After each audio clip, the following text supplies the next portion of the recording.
With all the different RPGs and even cosplayers out there who, really enjoy imagining what it's like to act as or play someone else, I had to ask myself, what would it be like if I had a quirk?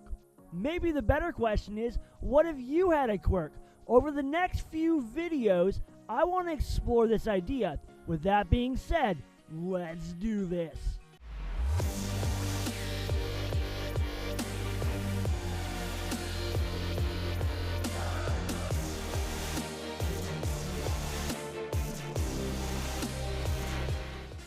I was introduced to the idea of hard and soft magic systems a while ago. It got me thinking about what type of magic system My Hero Academia falls under. I didn't know enough about them, so I did a little digging.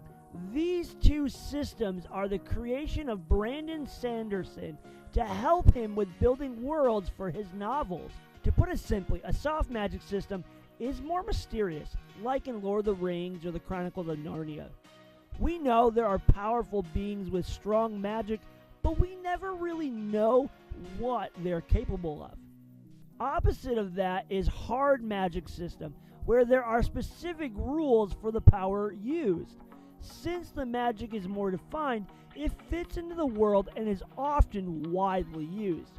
This allows the magic to be used for problem solving as the reader is able to understand the magic. We know that quirks have limitations and most people have quirks. The clear limitations and abundant use of quirks indicate a hard magic system. In addition, quirks are often used to solve problems in the world of My Hero Academia. On the other hand, shonen anime is all about pushing past your limits and often has those that break the rules of their given system. So, it probably falls into a hybrid range.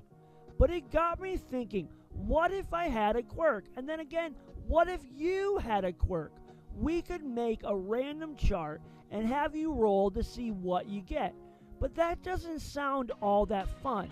There's no choice in it, and I think we can do better than that. So I want you to start thinking about what kind of quirk you would like. Do you want to shoot energy out of your fingers?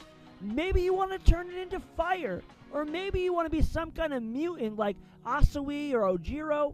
Maybe you want to fly high into the sky. I don't know.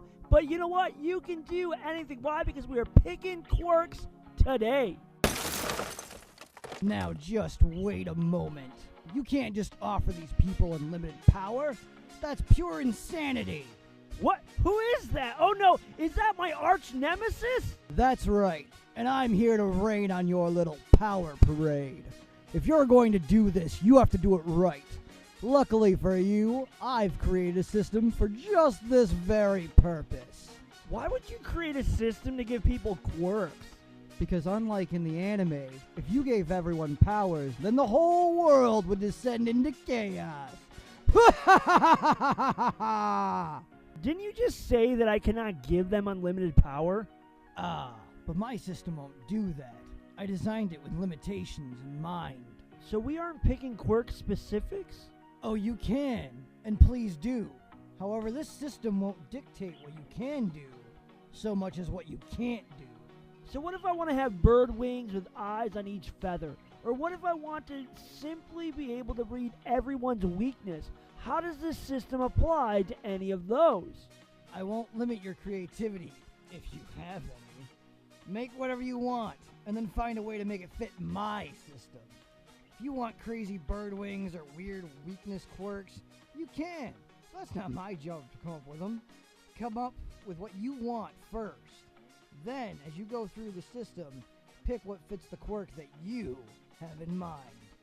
So I can make whatever quirk I want? Yeah, then you shove it in my system and get some limitations. Because everyone must have limits, or else even my quirk might be overwhelmed. I still haven't figured out what that is exactly. What is your quirk? Enough interruptions! Stop getting us off topic. Starting with what they want was a good idea. But even more important is why they would want to use their quirk. Are they a fighter, or are their abilities more suited for infiltrating an enemy's base? Once they have these two things in mind, we can move on. Whoa, dude, aren't you getting ahead of yourself? We should explain the 3 types of quirks first, just in case anyone watching hasn't heard of them. There are emitter, mutant, and transformation quirks. Emitter type quirks either create and or release a substance, or they alter some materials around the user. This is the type of quirk we see most frequently, and users include Bakugo, Todoroki, and even Deku. Next up are transformation quirks. They temporarily change a user's body to give them extraordinary abilities. These are actually the rarest types of quirk. So rare, in fact, that we only see one of them in Class 1A, Kirishima's quirk, Hardening. Though we do see more of them in Class 1B, like Kendo's quirk, Big Fist. Mutant quirks permanently modify the user's body to allow them to do things that, they otherwise would be incapable of doing. A good example is how Dupla Arms created extra structures on Shoji's body. The same quirk could have been a transformation quirk for just his hands, but it would have been limited to his 2 hands instead of the 4 extra structures provided by the mutation. These quirks are the only ones that can be inherited without gaining the quirk's abilities. Tokoyami is a good example of this. He has the head of a bird, but none of his powers have anything to do with his odd features. That's all we have time for right now. The rest of this little mini-series will walk you through my arch nemesis system for designing a quirk. In the meantime, consider your quirk and drop your ideas for it in the comments below. What kind of quirk are you going to have? Is it going to be an emitter? Is it going to be a mutation? Is it going to be a transformation? What kind of quirk is it? Let me know in the comments below. Next time, we'll be delving into the nitty-gritty of this system. But whatever you do, don't subscribe to this guy, or hit the notification bell, or even like the video, or you shall suffer my wrath.